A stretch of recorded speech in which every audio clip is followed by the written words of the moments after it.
Welcome to Journey of an Aesthete podcast. This is your host, Mitch Hampton, and I'm sitting here in my usual location. There was a question of where I was going to do the show today because of quite inclement weather, storms, snow, ice, all the usual environmental elements that have been affecting all of us. And so, well, thank you. That's Laurie, our producer, reminding me that it sounds good, and that's important. The picture's clear. But there was a question, from time to time I may do one of our episodes from another location, namely my girlfriend Joe's home. And luckily, I didn't have to bring all my books over there. I can stay here for the time being, although I'm going to see her shortly. This is part of course, of a series on Romanticism and Isaiah Berlin. And there's a lot of unusual things about this episode we're doing right now. One of them is that I'm going to be talking not only about Romanticism, as you know, even if I don't mention Romanticism, or if I don't mention romantic or anti-romantic thinkers, it's always in the mix, as they say today. It's always, it's hovering. It's always present. If only because it's good to remind ourselves. I'm reminding myself out loud in the course of this series. I think this is episode 7, I think. If I've done that many, is something. It's always good to remind ourselves that the essential project, to the degree which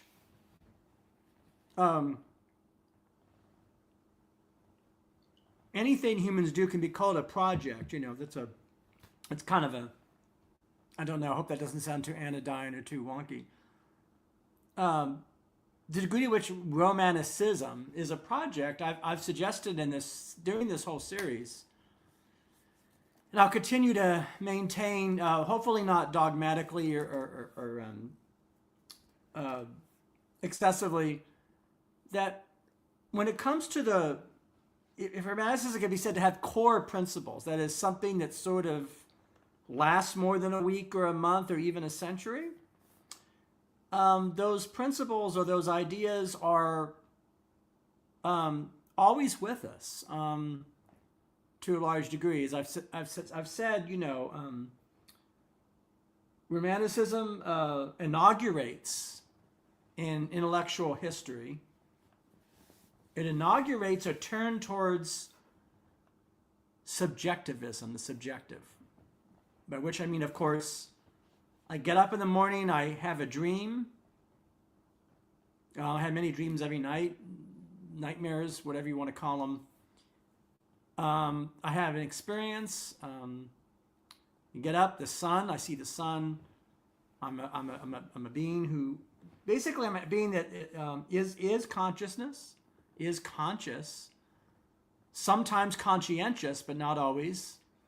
Alas and alack. But I possess something that we call being and consciousness, and that is largely what we call an internal matter. And again, everything that comprises this internality, this internal state of mind that have my glasses on, I'm speaking to you now. All the furniture of it, to quote William James, the furniture of the world, all the furniture of it is utterly borrowed and handed down from so many other folks going back 1,000 years or so, right? So it isn't that the furniture of my interior life isn't influenced, by other things, but it is my own, and it is, so far rather private, and it's also not really fully translatable to any other person, and never really will be, partly because of the arrangement of our bodies, that we have boundaries, and there's not, there's a physical location in which we kind of stop and some other things begin, like this piano is here and not. I'm talking in a very very basic, obvious level. So what I'm saying is that, Romanticism is sort of really asking the question, what do we do with that fact? It doesn't necessarily always give answers. It's saying we have internal experiences, we have interior experiences. Those matter, they have value. We might want to go further and say they impart on us dignity. And they're individualized. That is, it's not just or only membership in a people or a folk or a group or a race or even a species. It's Laurie Strickland or Joanne Woods or David Jones or Rachel Stewart or whoever, people. And that we begin and we end. I went on and on about this, just kind of to set the stage for the fact that we're going to be reading today, doing close reading of some rather intricate texts. And we're taking a break from another kind of text. So last time we met, we were doing a lot, starting to go deep into Herder and Hamann. One was the teacher, one was the pupil, the great German romantics. And, I said, I'm going to put a pause on that. We're going to get back to Herman. We'll even get back to Kant. We're going to return to some of those Europeans of the 1740s, 1750s, those interesting years, right?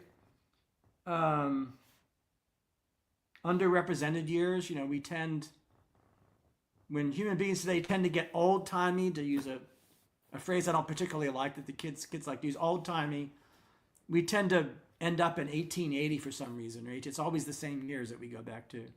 But, there's also this 17th century, 16th century, 15th century, there's John Milton, and there's Galileo and Copernicus, there's all these things that happen. Those matter too. What I'm saying is that we're going to take a break, pause on the early romantics, German, and go towards a period of time that is at one at the same time an obsession of our culture. It's an object of great obsession, interest, but it's also an object of probably the greatest, I'm going to say something really bold, the greatest of misunderstanding and incomprehension. And I'm talking about like 1945 to, 75, those years. And I'm in the context of this episode, and since Isaiah Berlin is a creature of those years, it's really important, right? I'm going to kind of look at them with a degree of, I want to say respect. And we're going to deal with Samuel Moyn's text. Now, Samuel Moyn is a contemporary giant of political philosophy, one of the big names. And he's written on Berlin. Many people have written on Berlin, of course, and we're going to engage with him. He's a Yale Law University professor, and as his book says, Liberalism Against Itself, the Cold War Intellectuals and the Making of Our Time. So we're going to go back and we're going to go into 1950s, 1960s, the era of Hannah Arendt and Isaiah Berlin, both, and some other folks like Judith Sklar. And we're going to discuss in this episode, what about political liberalism? What about political order? What liberalism really is, because there is a really that it is. In other words, it's like a definable thing. And it is a thing, that is often, considered bad or out of date, or it's considered negatively. Even, by the way, by people that understand it. So it isn't so much always the case that people use liberal as a synonym for Stalinist or communist, heaven forbid, although some do. Some are really that far gone that they do that. It isn't only that, but sometimes people have the number of we liberals and understand us, but really simply just disagree with us and think we're wrong.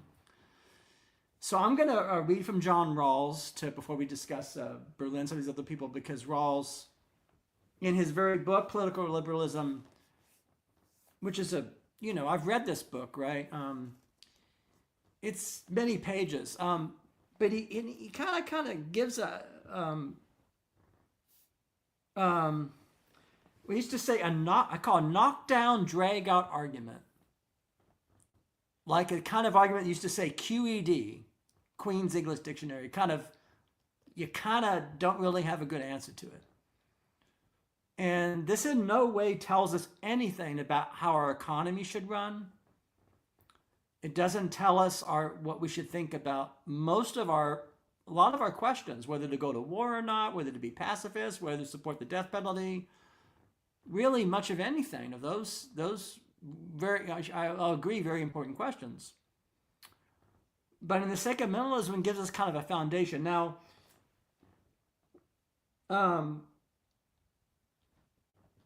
okay, I thought something else I'm going to start. So we're going to start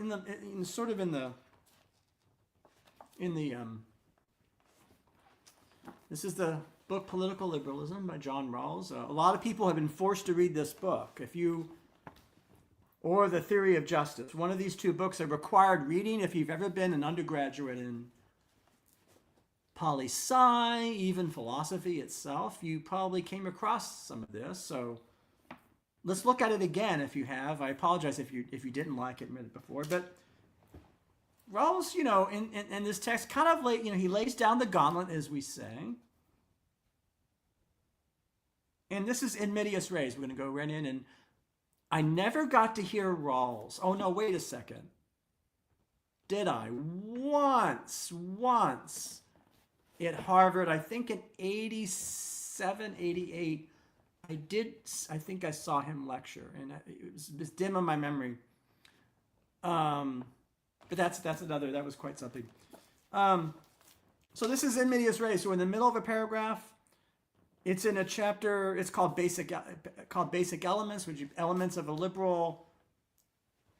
Rawls is trying to lay down. Look at this. The framework of what he perceives to be better governance, better statecraft. He presumes we have to have some nation state, which also, by the way, means we have to have some kind of boundaries or borders, some kind. I didn't say that those boundaries bounded borders cannot be ethically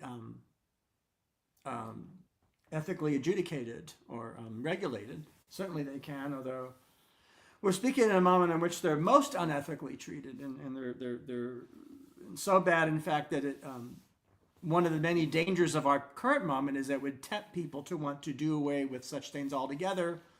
In excessive counter-reaction, I don't know, but enough about that. So Rawls is basically he's saying, well, why liberalism and not something else? Why not sort of royalism or conservatism in all of its forms currently? Why not those things? Monarchy? Why not communism? Why not Leninist democratic centralism? That's a term that people used once. Why not? Why not? Well,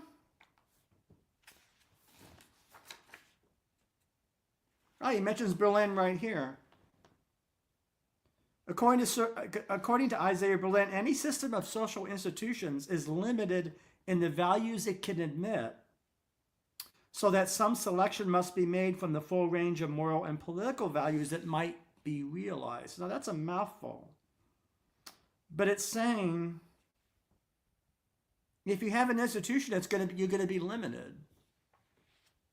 Some kind of limit. In fact, that by virtue of even existing, it is normative that there be limits. Which, I want to put it in a real candid, brutal fashion. A legislative body, an institution, an organization can't demand that you listen to Green Day because that's the required music of the day, and wear I don't know, painter's overalls because I say I want you to wear that, or we as a group want you to wear that. Can't do that. Can't tell you what music to listen to. Can't tell you what to wear. And certainly can't tell you what God is or how to worship your God. If you were, I could put it this way, lucky to have such an entity. I don't know. I can't tell you that. Now, this is a fundamental problem. So the very thing that I just got through saying is normative, that is ethically justifiable, that you don't want to tell people what music to listen to or what to think or how to dress in this, at least in this specific way, is the very thing that breaks so many people's hearts about our system, that makes them want to turn against it. Because they say, damn it, I hate the music my neighbor listens to, you know? I want to listen to my music. I have to listen to his music I hate. And I don't like the way that person is dressed. I think it's offensive. And God came to me in a dream and said, you know, God wants you to, I don't know, go to the First Baptist Church on the corner and spoke to me. And God told me that all other observations of worship, Methodist, Episcopal, Free Will Baptist, Quaker, Society of Friends, they're false, because a voice said to me that they're false. And my first church, I'm just using sort of inventing sort of colorful examples, but you take my point. That's a sense of limits, you know, on an institution. But it kind of breaks people's hearts, you know, in a way, because people say, well, darn it, you know, I want to do this. I want to do such and such. I have all these plans, and you tell me I can't do what I want to do. I can't enforce what seems just so demonstrably true on other people. Can't do it. But he goes on here. It's really, really interesting, I think. I think it's interesting. This is dense text, so I apologize if that's not your scene, but this is, as I said, this is one of the more politically oriented of our episodes, possibly excepting Elizabeth Anderson. I did an episode with Elizabeth Anderson and the great George Kateb, both, and those were they're similar to this episode, so we're returning some of that territory. So he says, so much for some sources of the difficulties in arriving at agreement and judgment. Sources that are compatible with those judging being fully reasonable. So he's, you know, saying, well, what is reasonable, right? In noting these burdens of judgment, we do not, of course, deny that prejudice and bias, self and group interest, blindness and willfulness play their all too familiar part in political life. But these sources of unreasonable disagreement stand in marked contrast to those compatible with everyone's being fully reasonable. And that's interesting. It goes on to say religious and philosophical doctrines, like the stuff I just mentioned, you know, the Baptist on the corner, the neighborhood Baptist. Religious and philosophical doctrines express views of the world in our life with one another, severally and collectively, as a whole. Our individual and associated points of view, intellectual affinities, and affective attachments are too diverse, especially in a free society, to enable those doctrines to serve as the basis of any lasting and reasoned political agreement. So Rawls is saying you can't really do it. I mean, of course, for most of human history, we were doing just that. We were under the edict of a king or a tyrant of one kind or another, even our immediate family or the tribe or just the family that's just a nomadic tribe, you know, and what the tribe agrees, even if it agrees democratically, equally, that edict, that agreement you come to, even if it's shared, is still a rule, and you got to follow it, and you're under that aegis, you're under that authority, so some kind of authority. So Rawls isn't saying that, you know, for human history we weren't actually doing the thing he says you can't do, but I think Rawls is saying, you know, if we want to be honest with ourselves, we realize we can't and should not do it. And that's very basic to our Constitution. That's basically the First Amendment. You know, do not make legislation. Do not, you're not supposed to write down in your constitution what religion people are supposed to practice. You're not supposed to, or you're not even supposed to write down that they're not allowed to have a religion to practice or any of it. You're not supposed to mention the thing at all. It's not in the purview of your rights and duties and responsibilities. Again, we're talking in a moment in the U.S. now where, to be very, kind of blunter than I don't like that. We have in our government. Well, it's complicated because we don't really have a full accounting of what we're experiencing. I mean, there is the question of if we have fascists having taken over the executive branch of our government, and if it's even true as I think it is, that we've actually destroyed in large part a system of government we had for a lot of the 20th century. That means going back to the 40s, actually. If we've destroyed that and replaced it with something else in the space of a year or 5 years, if that happened, then that's something we're going to have to fight, reckon with, deal with, of course. But that's the context, of course, of this very episode, and that's even if we have a much more optimistic view and say, well, it's just a crazy leader or just one party, and and many people think that they say, well, we live in a democracy with a fascist, democratically elected, quote unquote, fascist leadership, a fascist leader. It gets very complicated. I don't want to get too much into the weeds in that, but we're, I mentioned heartbreak. I make the metaphor of heartbreak. And it's interesting when I'm suggesting that heartbreak, what I'm suggesting is that one's heart could be broken in a kind of an almost unjustifiable sense, if that's possible. It could be the heartbreak of just, of other people not being just like you.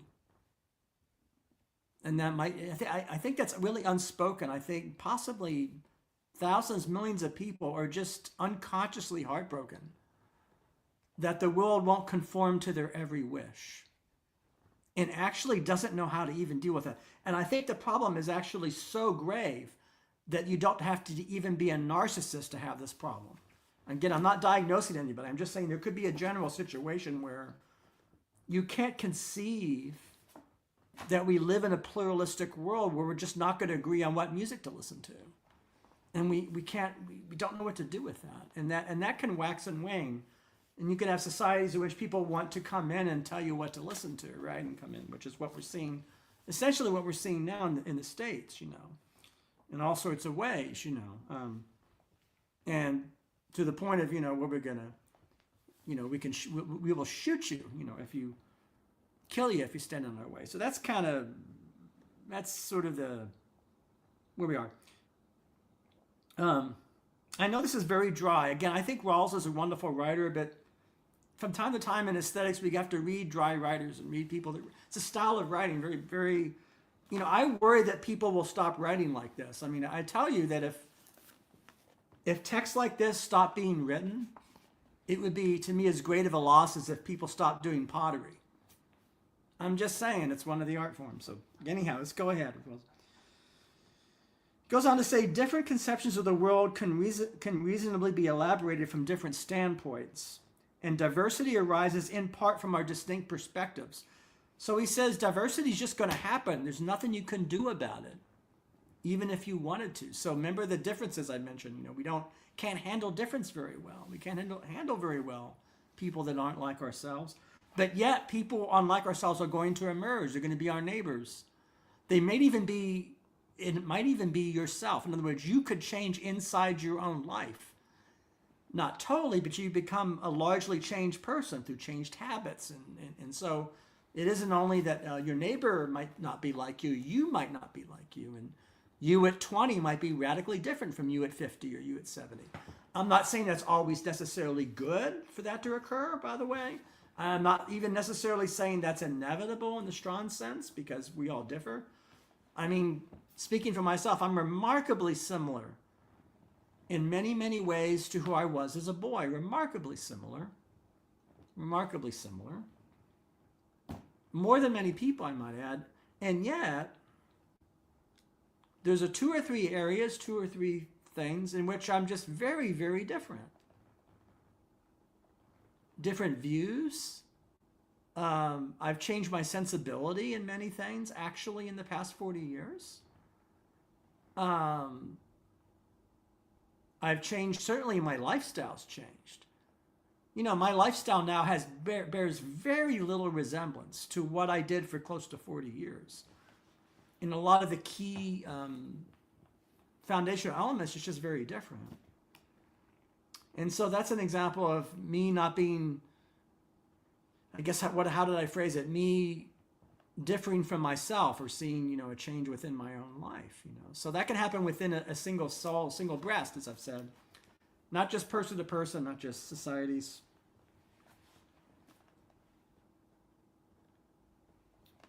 So he says this diversity arises, and he goes on to say it is unrealistic or worse.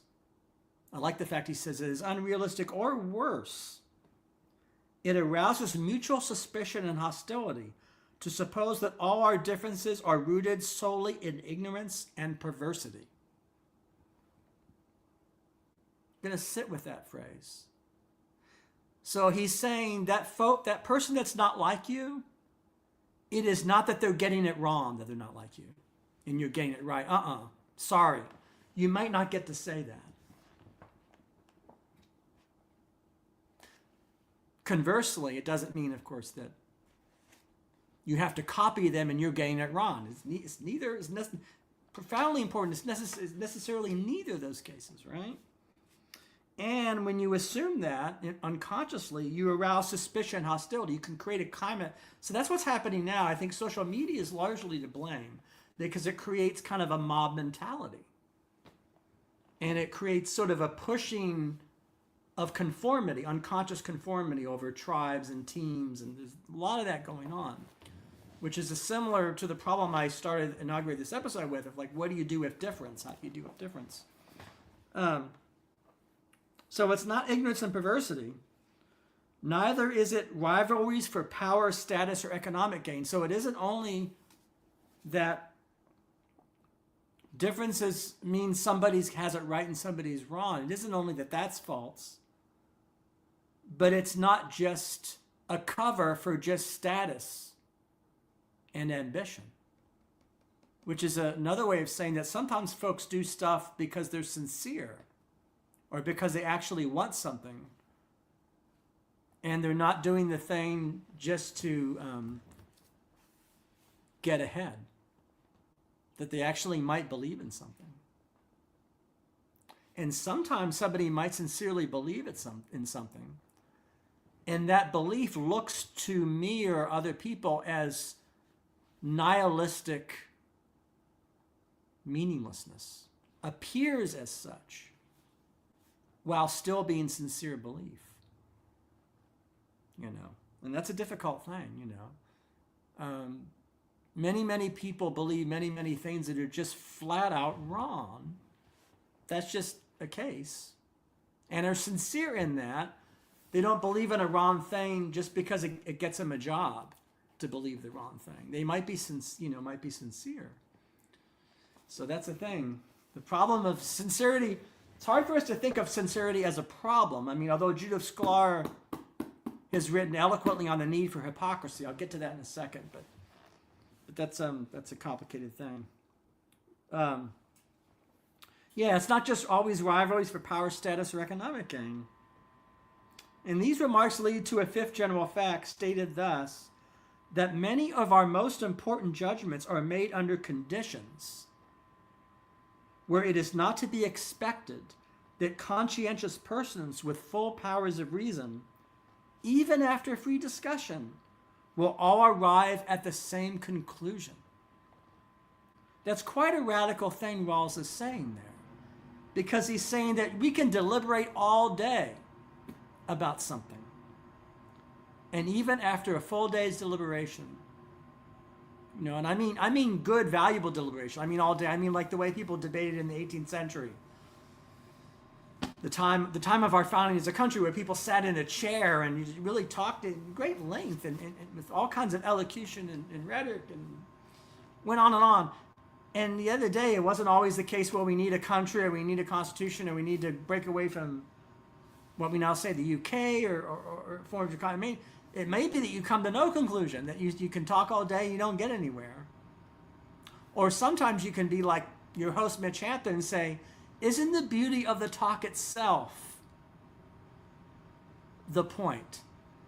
The beauty of the writing, John Rawls's beauty in the way he writes sentences, isn't the beauty of the talk itself its own value? Possibly, and not necessarily any conclusion we can think of. I'm going to put that out there as a, so.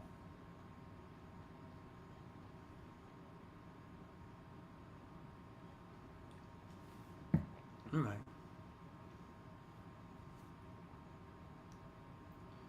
So there's the potential that we're not going to arrive at the same conclusion, even when we have all the right facts, right? Some conflicting reasonable judgments, and he has in parentheses here, interesting, some conflicting reasonable judgments, especially important are those belonging under people's comprehensive doctrines. See, it's comprehensive doctrines. May be true, others false, conceivably all may be false. So you could live in a society in which I don't know, the state religion, I'm trying to think of a patently, let's say you live in a society in which nobody observes laws of gravity or something, or I don't know, thinks the world's flat and just everybody's convinced of that. Well, that could be after much deliberation. You look ahead in the horizon and say, well, yeah, the Earth's flat and we're flat. We'll just sit with that, and for a time, and that could be your situation, right? So I'm using these very obvious, crude examples. So he says, conceivably all may be false, but he says these burdens of judgment are of first significance for a democratic idea of toleration. So why do we have a First Amendment? We have a First Amendment precisely because we will not necessarily come to an agreement. And even if we come to an agreement, we can never be 100% sure that we are eternally and finally correct. We can't know that. Since we can't know that, we can't have in our polity, in our government, as well as private market, we can't have a society where we act as if we do know. And we certainly can enforce or impose it on other people. And that's just basic, it's a basic aspect of what we call liberal political order, which is a thing after all. People like to trash the liberal political order, and they, it's funny. People will say, well, I like the political order under the New Deal. I like it in the 60s when, we had the Civil Rights Revolution. There was real power in that. And then things got really bad in the 80s. People like to cherry pick and say, and I'll sit here and tell you, I don't like equally. So if you look at the 20th century, it's not all good. I mean, I'm no fan of Reaganomics, and I'm no fan of what the marketplace did to the communities around here with all of the immense suffering caused by businesses picking up and leaving. I'm no fan of that, and that's not. But isn't it interesting to consider, and very few people consider this, that while all that is going on, at the very same time, something like 1.5 billion people were lifted out of poverty in the 80s and 90s alone around the world. That's a fact. And that's an extraordinary fact. And it's an international point of view. It is true. It is not a U.S. point of view. And I hate to put it this way, but part of that was the efforts of, administrations. Some of the administrations were American. And over 20, 25 years, just trying to do a little something here, a little something there to improve life. I mean, Jimmy Carter, as you know, was concerned about disease, and he tried to go eliminate one disease. And I don't know that, I'm not an expert on it, after he was president, and that involves going and doing that. But what I'm saying is that all these efforts, so it's not all bad news, and it's not all loss of industry and plant closings, and it's not all even inequality. And I say we have great inequality, but we also have such an enormous progress in elimination of absolute poverty, which is a good thing. And so I'm of the feeling that we can just extend that franchise if we can, and that would be a good idea. But that gets us too far afield. So I want to read a little. I just wanted to read from Rawls because that's the context. You know, of any discussion of liberal democracy. When we come to Samuel Moyne, now Samuel Moyne, again, as I said, he's a brilliant, brilliant, brilliant thinker. And I don't just throw that word out there. I've read him, and he's in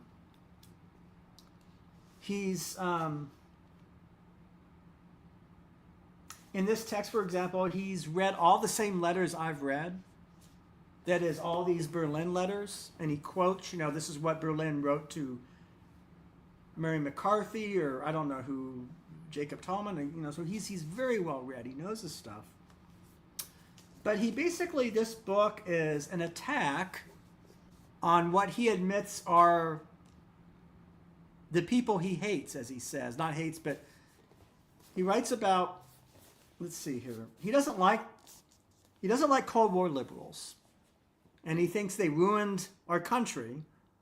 It's very interesting. In that sense, he's rather similar. Like some leftists, he's rather similar to the far right.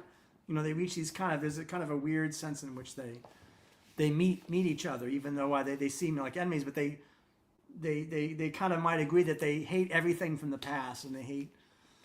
And so it's funny, you read his book, and there's these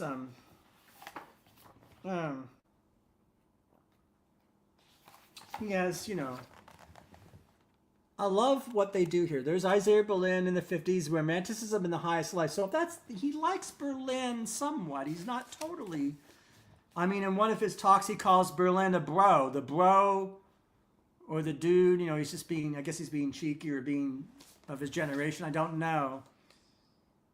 But this book really is an attack on what he calls the Cold War liberals. And this is kind of the narrative. Now, I really reject this narrative, and I'm going to say right, I don't agree with Samuel Moyne. Part of the reason I don't is I don't think causation works in the way that he does. So when I look at this picture of Berlin, or I look at, I don't know, Karl Popper.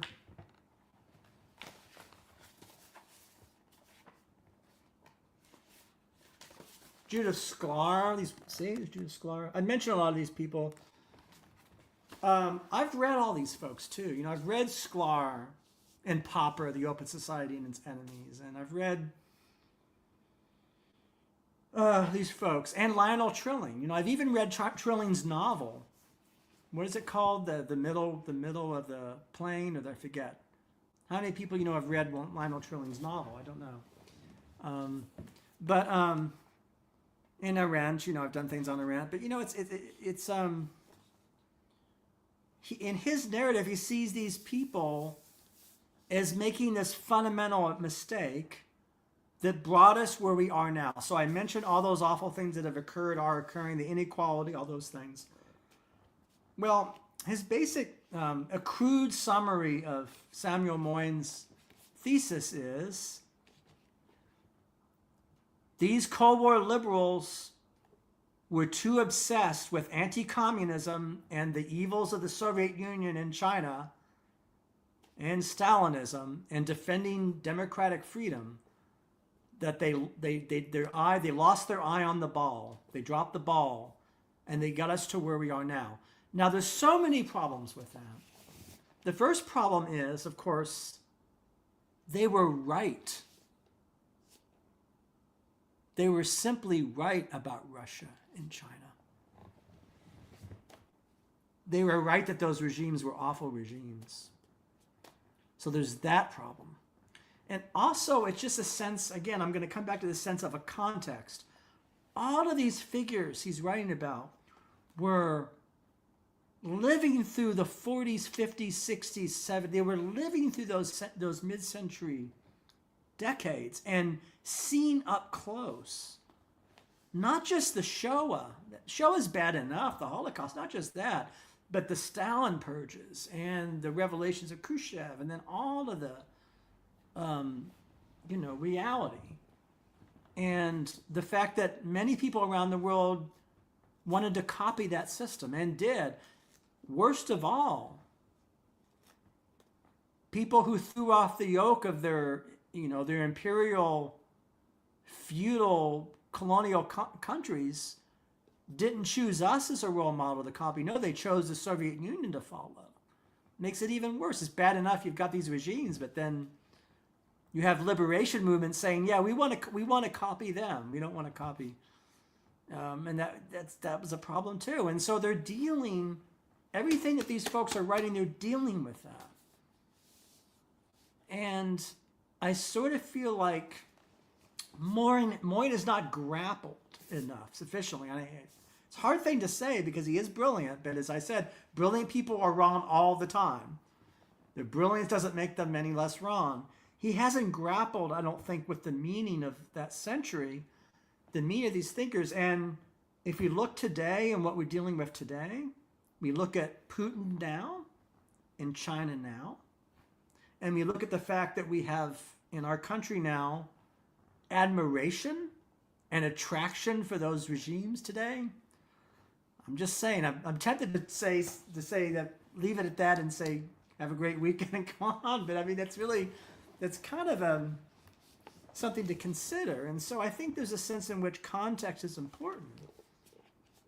And, a Lionel Trilling and a Hannah Arendt and Isaiah Berlin is just going to look at things differently than someone who's 30 years old now or 28 years old and doesn't have the same relationship to the wall coming down, Berlin Wall coming down. If they were lived on in those years, if they did. And so I think I've spoken a lot about this, but I just want to go through here and look at some things.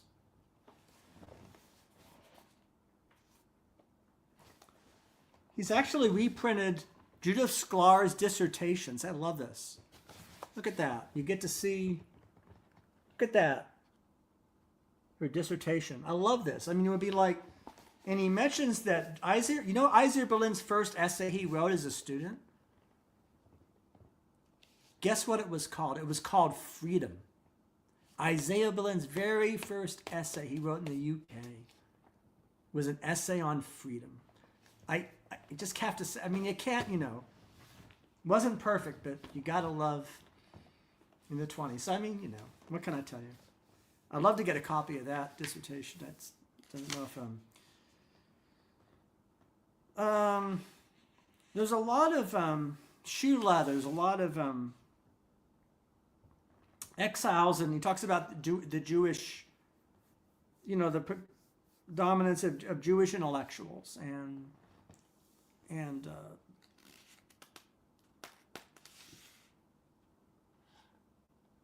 so Judith Sklar studied with Isaiah Berlin. She was in his class in 1951 at Harvard, which is really interesting. It was a class he was teaching on the Enlightenment.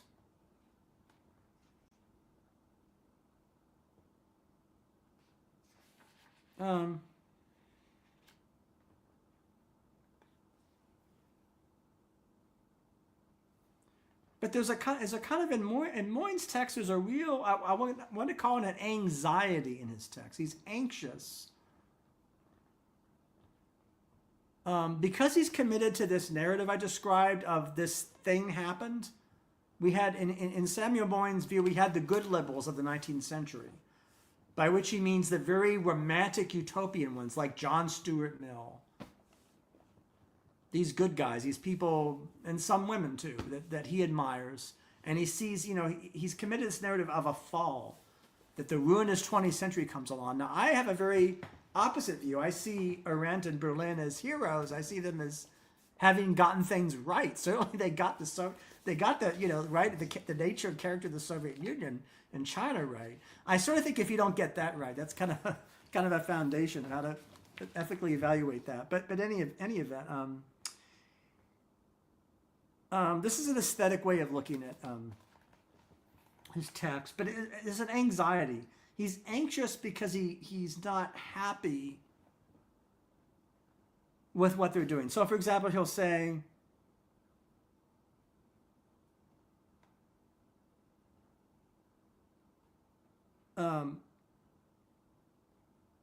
Sklar's anxiety about the coming of Cold War liberalism helps see that Berlin's maturation across the era made essential room for the disquieting possibility that the Enlightenment was itself to blame for the worst perversions of 20th century politics, especially on the left. So Berlin went so far in these gestures that he began to deploy an increasingly familiar, not to say repetitious, I thank him for not saying tedious after that. He just says repetitious strategy. Denounced the Enlightenment in public for spawning the Soviet Union, and then reassure aggrieved and worried correspondents that the Enlightenment mattered for his own liberalism too. So this is where he talks about the letters, because it's true. I've read the same letters. He says in the letters, he'll say to Irving Singer or Mary McCarthy or Jacqueline Onassis, Jacqueline Kennedy then for that matter, don't worry, I like the Enlightenment folks. I'm not totally anti-Enlightenment. They're not all bad. And I guess is Moyne saying that he didn't really mean it? Or he's saying his public face of attacking this. So it's to his friends he wrote that he had never dreamt of implying that it was all that bad, even though he in fact implied that very thing. As Berlin became more interested during the 1950s in the figures making up what would eventually become his counter-enlightenment, that is the two people I mentioned in our last episode, Hamann and Herder, they were exhibit A of anti-enlightenment, counter-enlightenment. His censorious attitude toward the Enlightenment became more pronounced. So Samuel Moyne is wrestling with the fact that Berlin is wrestling. Berlin himself is wrestling, and that's actually a good thing. So it's not mere rank hypocrisy, and it's not even public face, private face. I think it's actually an aesthetic issue. By which I mean someone as learned as Berlin sees in front of him these events. This is somebody, after all, who did work for the Roosevelt. He did work in England for the World War II effort and for FDR. This is somebody who was, saw these kinds of things up close, right? I think what Berlin is doing is not hypocrisy, if I want to defend him again, but he's just simply wrestling. He's wrestling, and it's not even... I actually admire the fact that he wrestles, and he wrestles in time, rather than starting with the narrative, like Moyne does. Moyne starts with, what's the arc? What's the narrative? We lost the ball. This happened. This kind of overarching narrative. Berlin is torn himself because he says, I like these aspects of the Enlightenment. I like the rationalists. But the rationalists and the Enlightenment folks did cause a lot of problems. Rousseau did cause problems. Now, of course, it's a big, complex, open question, right? How do ideas affect our futures? Ideas and their futures. What role do ideas play in possible, real, imagined? I'm tempted to say inevitable, but not everything's inevitable. Futures. Should Moyne blame all these? Is it these mid-20th century folks? Are they just the bad guys? And if you really think about it, you can't, because you can't hold these folks responsible. Certainly you can't hold them responsible for what anybody does in 1998 or 2008. Not only because they're not here, I mean, that's actually rather important that they're not here. Not only because that's not their job, they're thinkers, and they're not legislators, they're not politicians, really. Of course, Berlin worked for states, but in times of war and in those contexts, that's what he was doing. He certainly was on the right side. I think anybody who works with Franklin Roosevelt and supports our side in World War II is okay. I sort of almost want to say it doesn't really matter with the later on, but that's just, that's what I think. But in any event, all these folks are wrestling with, they're tormented. So I think in a sense where some people go wrong is they're not tormented enough, or rather they don't sit with their torment or sit or wrestle. You can wrestle with things. I'm using the metaphor of wrestling. I don't wrestle, but when you wrestle with something, it's kind of like how I write a piece of music. You kind of have all these elements, and you want to get in the goo and the goop of the materials, and sit with it. And I'm interested in that. I'm interested in Lionel Trilling writing a novel as much as I'm interested in what he writes about Mansfield Park, because that's what he's doing. I'm just really could care less, frankly.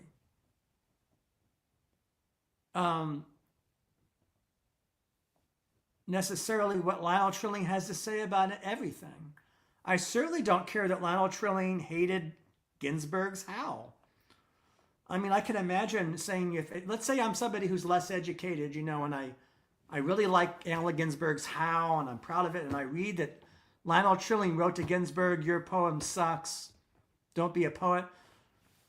I hate you." I could say, "I hate you, Lionel. How dare you? This is a great poem to me."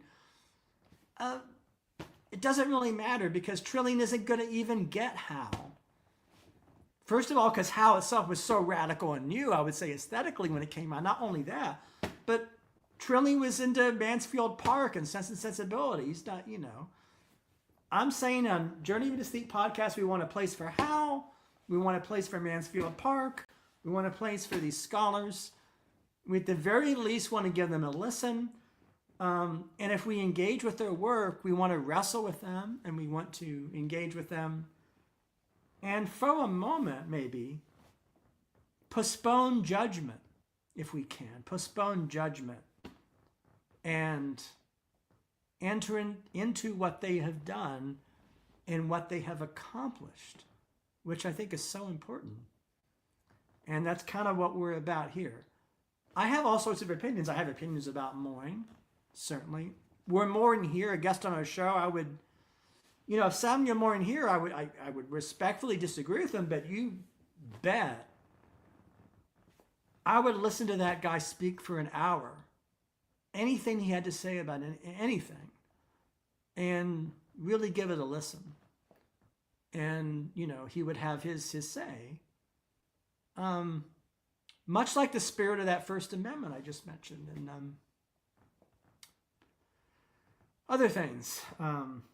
And so I think I'm going to stop there. I thought I was going to go on longer, but again, this material is very dense, and it is very political and politicized. And we will return to next episode to the Germans, because they're so interesting, because Herder and Hamann are the same as Sklar and Trilling. I didn't say enough about Sklar.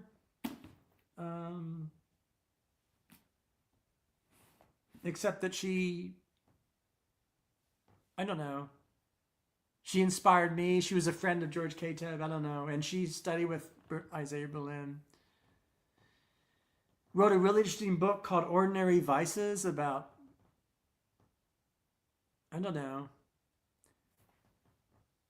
And she wrote a wonderful essay, her chapter of her book. What does she say here? in Ordinary Vices. I have her book here. And what does she say here? Putting cruelty first. Because Sklar thought that cruelty is the worst thing we could do. She even complains here, philosophers talk so little about cruelty. Rarely discussed, at least at that time. And that's, for her, that was a matter of some consequence and shame, perhaps. I don't know. So these were great thinkers, you know. They were. And that doesn't mean they were right about everything. It doesn't mean they voted correctly in a way we think correct. But they're worth our attention, and they're worth my attention. And that's kind of the spirit. I do hope you have a safe weekend. Hopefully not. You have some, if you're in it's winter now, it's very cold, that you can get some heat somehow, and that it's weekend goes well for you, and we will be back talking about many things as we do on our show: true crime and pianos, and there's a concert at the end of February, and all sorts of things coming up. So thank you, and to be continued.